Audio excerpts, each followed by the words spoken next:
This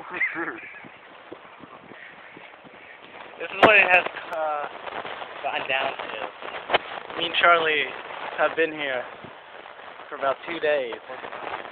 We are starving and drinking some Gatorade and some scissor and his blood right there. So we tied this bitch up, about to roast his ass. Not Comedy Central, because that's a different type of roasting.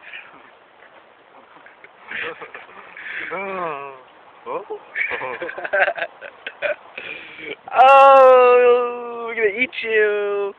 We're gonna eat you alive.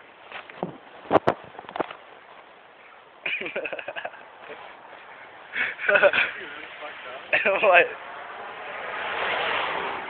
As cars were like coming by, lift him out of the trunk and then put him next to the ditch and put him on his back. Oh, let's do it.